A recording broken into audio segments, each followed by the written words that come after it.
ආයිබෝවන් සුබ දවසක් කියලා හැමෝම ආදරෙන් පිළිගන්නවා. කොවිඩ් එන්නතේ විස නසන්න කියලා වෙළඳපොලේ තියෙන බෙහෙත් වර්ග ඇත්තටම හොඳයිද? ඔය කියන තරම් කොවිඩ් එන්නත විසයිද?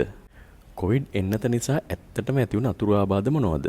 මෙන්න මේ කරුණු ගැන කතා කරන්න තමයි අද මම මේ වීඩියෝ එක කරන්නේ. මේ ළඟති දවසක මගේ යාළුවෙකුත් මගෙන් ඇහුවා මචං අර කොවිඩ් එන්නතේ තියෙන විස නසන්න කියලා මාකට් එකේ තියෙන බෙහෙත ගත්තට කමක් නැද්ද කියලා. මම ඇහුවා උඹට තියෙන ලෙඩේ මොකද්ද කියලා. එතකොට එයා කිව්වා මට සාමාන්‍ය ඇඟේ පතේ අමාරු තමයි තියෙන්නේ කියලා. ඉතින් මම කිව්වා ඔයා ඔය නොදන්න බෙහෙතක් ගන්නවට වඩා හොඳ නැද්ද? අපි හැමෝම දන්න පැරසිටමෝල් පිටි ටිකක් බීලා බලන්න කියලා. ඉතින් මේ කතාව අපි මේ විදිහට බලමු.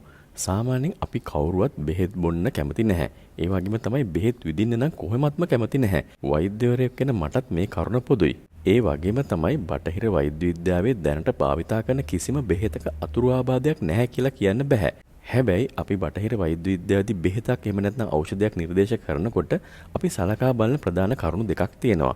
ඒ තමයි රිස්ක් එක සහ බෙනිෆිට් කියන කාරණා දෙක. ඒ කියන්නේ සරලවම අපි ඕනෑම රෝගියෙකුට යම්කිසි ඖෂධයක් නිර්දේශ කරනකොට අපි සලකා බලනවා මේ ඖෂධය දීමෙන් මේ රෝගියාට ඇති වෙන වාසියත් ඒ වගේම මේ ඖෂධය නිසා ඇති වෙන්න පුළුවන් අතුරු ආබාධ ගැන සලකා බලනවා. අපි වෛද්‍ය විද්‍යාව ඉගෙන ගනිද්දී ඖෂධ ගැන වෙනම ඉගෙන ගන්නවා. ඕගොල්ලෝ සමහර විට දන්නවා ඇති ෆාමකොලොජි කියලා හඳුන්වන්නේ මේ විෂය. මෙහිදී අපි දැනට ලෝකෙ තියෙන ඕනෑම ඖෂධයක් මිනිස් ශරීරය තුළ වැඩ කරන විදිහත් ඒ ඖෂධ නිසා ඇති වෙන අතුරු ආබාධත් ගැන ඉගෙන ගන්නවා. ඒ වගේම ලෝකයේ අලුතෙන් හදන ඖෂධ ගැනත් ඒවායි අතුරු ආබාධ ගැනත් අපි දිනපතාම ඉගෙන ගන්නවා. ඒ නිසාම අපි ඕනෑම ඖෂධයක් රෝගියෙකුට නිර්දේශ කරද්දී මේ රෝගියාට මේ ඖෂධය නිසා ඇති වෙන අතුරු ආබාධ ගැනත් ඒ වගේම මේ ඖෂධය දීමෙන් ඔහුට ඇති වෙන වාසි ගැනත් හොඳට සලකා බලනවා. ඉතින් කොවිඩ් එන්නත ගැන කතා කරද්දී තත්ත්වය මේ හා සමානයි. මොකද ඔබට දැනටමත් මතක නැතුව ඇති සමහර විට කොවිඩ් එන්නත ලබා දෙන සමයේදී ලෝකේ පුරා කොවිඩ් වසංගත ව්‍යාප්ත වෙලා අපි මරණ බයෙන් හිටියේ. අපට තිබුණ එකම විසඳුම තමයි කොවිඩ් එන්නත පුළුවන් තරම් ඉක්මනින් අපේ ජනතාව අතර ලබා දීම. ඒක ඒ විදිහට උනේ නැත්නම් සමහර විට මේ කතා කරන මමත් මේක අසන්න බලන ඔබත් ජීවතුන් අතර නැති වෙන්න පුළුවන්. ඒ වෙලාවේ ලෝකෙට තිබුණ හොඳම විසඳුම තමයි පුළුවන් තරම් ජනගහනයක් අතර ඉතා ඉක්මනින් මේ එන්නත ලබා දීම. එන්නත ලබා දීමට පෙරත් එන්නත ලබා ගැනීමෙන් පසුවත් ඇතිවන මරණ සංඛ්‍යාව සලකා බැලීමෙන් ඔබට මේ තත්ත්වය නිර්ණය කරන්න පුළුවන්. නමුත් හැම බෙහෙතකම වගේම මේ එන්නතෙත් අතුරු ආබාධ තියෙනවා. ඒ ගැන ඊටාම පැහැදිලිව මේ එන්නත් නිෂ්පාදනය කරපු නිෂ්පාදකයන් ඔවුන්ගේ නිෂ්පාදනවල සඳහන් කරලා තියෙනවා. ඒ අතර ඊටාම කලාතුරකින් ඇතිවෙන ඊටාම මාරාන්තික අතුරු ආබාධ වන ආඝාත තත්ත්වයන්, හෘදයාබාධ, පෙනහළු වලට රුධිරය ගමන් කරන නාලවල ඇතිවෙන රුධිර කැටි ගැසීම් වගේ තත්ත්වයන් ඇති වෙන්න පුළුවන්. නමුත් මේවා ඇති වෙන්නේ ඊටාම කලාතුරකින්. ඊට අමතරව සාමාන්‍යයෙන් එන්නත ලබා ගත්තට පස්සේ සුළු අතුරු ආබාධ ඇති වෙන්න පුළුවන්. සමහර විට කිසිම අතුරු ආබාධයක් නැතිව තියෙන්නත් පුළුවන්. උදාහරණයක් විදිහට එන්නත 4 පාරක් ලබා ගත්ත මට නම් කිසිම අතුරු ආබාධයක් ඇති වෙලා නැහැ. එතකොට කොහොමද මේ එන්නතේ විස නසන්න කියලා මේ විදිහට බෙහෙත් වර්ග වෙළඳපොළට එන්නේ? මේක අපේ රටට විතරක් පොදු වූ තත්වයක් නෙමෙයි. ලෝකේ බොහෝ රටවල මේ වගේ දේවල් භාවිතා කරනවා. සාමාන්‍යයෙන් මේ වගේ දෙයක් වුණාම මේක වෙළඳ ව්‍යාපාරයක් කරගන්න එහෙම නැත්නම් ජාවාරමක් කරගන්න සෑදී පැහැදී ඉන්න ඒ වගේම ඒ ගැන හොඳට කල්පනාවෙන් ඉන්න පුද්ගලයෝ මුළු ලෝකේ පුරාම ඉන්නවා. අපේ රට විතරක් නෙමෙයි. මේකට උදාහරණ ඕන තරම් දෙන්න පුළුවන්. එක උදාහරණයක් විදිහට ඔබ දන්නවනේ දියවැඩියාවට භාවිතා කරන මෙට්ෆෝමින් කියන පෙත්ත. මෙට්ෆෝමින් කියන්නේ දියවැඩියාව හොඳින් පාලනය කරනවට අමතරව අපිට අමතර සෞඛ්‍යමය වාසි රැසක් ගෙන දෙන බෙහෙතක්. ඒ වගේම තමයි මෙට්ෆෝමින් කියන පෙත්ත මුළු ලෝකේ පුරාම බහුලව භාවිතා කරනවා. නමුත් මෙට්ෆෝමින් ගැන සමාජයේ තියෙන වැරදි මතයක් තමයි මෙට්ෆෝමින් කියන බෙහෙත භාවිතා කළොත් එහෙම ඔයාගේ වකුගඩු නරක් වෙනවා කියන කතාව. ඔය කතාව කිසිම සත්‍යතාවකින් තොර කතාවක්. ඒ වගේම ඔය කතාවත් ප්‍රචාරය කරලා හරින්නේ කූට වෙළඳ ව්‍යාපාරිකයන්. මොකද එවැනි ව්‍යාපාරිකයන් නිෂ්පාදනය කරනවා මෙට්ෆෝමින් ගන්නකොට ඔයාගේ වකුගඩු නරක් වෙන නිසා අපි හදනවා හොඳ බෙහෙතක් දියවැඩියාවට ඔයාට ගන්න පුළුවන් බෙහෙතක් කියලා මොකක් හරි නිෂ්පාදනයක් හදනවා.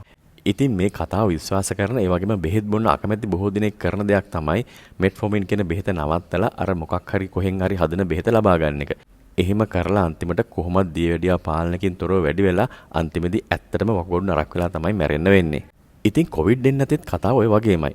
ඔබට සමහර විට මතක ඇති කොවිඩ් එන්නත ලබා දෙන්න කලින්ම සමහර පුද්ගලයන් කියන්න පටන් ගත්තා ඕක ගත්තොත් මැරෙනවා, ඕකට අතුරු ආබාධ ඇති වෙනවා, ඕක ගත්තොත් මෙහෙමයි අහරෙමයි කියලා විවිධ කතා කියන්න පටන් ගත්තා. මෙවැනි කතා වලට සමාජ මාධ්‍ය වගේම මාධ්‍යවලත් ලොකු ප්‍රචාරයක් හම්බුණා. හොඳට කල්පනා කරලා බලන්න ඒ වගේ කතා කියපු අය තමයි මේ වෙනකොට කොවිඩ් එන්නතේ විස නසන්න කියලා යම් බෙහෙත් වර්ග නිෂ්පාදනය කරන්නේ. ඇත්තටම මෙතන තියෙන්නේ හොඳ මාකටිං එකක්. මුලින්ම එන්නත ගැන සමාජයේ බයක් පතුරලා ඊට පස්සේ එයාම නිෂ්පාදනයක් කරනවා එන්නතේ විස නසන්න කියලා. මේකට බොහෝ දිනෙක අහු වෙනවා. ඇත්තටම මෙහෙම ඖෂධයක් ගැන අපේ රටේ විතරක් නෙමෙයි ලෝකේ කොහෙවත් පරීක්ෂාවක් කරලා නැහැ. හැබැයි අර මම මුලින් කිව්වා වගේම මේක අපේ රටේ විතරක් තියෙන තත්වයක් නෙමෙයි ලෝකේ බොහෝ රටවල මේ වගේ නිෂ්පාදන අලෙවි වෙනවා. වෛද්‍යවරු විදිහට අපි නම් ওই කතාව ওই විදිහට වෙනවා කියලා දැනගෙන හිටියා. මොකද සාමාන්‍යයෙන් ඖෂධයක් මුළු ලෝකේ පුරාම දෙනකොට ওই වගේ ජාවාරම්කාරය මුදලාලිලා දුරදිග හිතලා කල්පනා කරලා ව්‍යාපාර කරන පුද්ගලයෝ අනිවාර්යයෙන්ම ওই වගේ දෙයක් නිෂ්පාදනය කරනවා. හැබැයි ඇත්තටම කොවිඩ් එන්නත ගත්තට පස්සේ යම් යම් අතුරු ආබාධ ඇති වෙන්න පුළුවන්. ඒවා එතරම්ම භයානක එහෙම නැත්නම් මාරාන්තික අතුරු ආබාධ නෙමෙයි. අර මම මුලින් කිව්වා වගේම මාරාන්තික අතුරු ආබාධ ඇති වෙන්නේ ඊටාම කලාතුරකින් ජනගහනෙන් කෝටියට එකක් විතර ඊටාම අවම ප්‍රමාණයකින් විතරයි. ඒ වගේම අර වෙළඳ ව්‍යාපාරිකයෝ කරන තව දෙයක් තමයි මේ වගේ ඊටාම භයානක අතුරු ආබාධයක් කලාතුරකින් හරි ඇති වුනහම ඒක පුළුවන් තරම් මාකට් කරනවා. මාකට් කරලා යාගේ නිෂ්පාදන වැඩිපුර විකුණන්න උත්සාහ කරනවා. අපේ රටේ මේ වගේ නිෂ්පාදන බහුතරයක් වෙළඳපොලේ තියෙනවා. ඔබට ඒවා ගැනීමේ හෝ නොගැනීමේ අයිතියක් තියෙනවා. නමුත් අපි වෛද්‍යවරු විදිහට කියන දෙයක් තමයි ඔබ කිසිවිටකත් මේ නොදන්න ඖෂධයක් අරගෙන ඔබට නැති ලෙඩක් දාගන්න එපා කියන කාරණාව.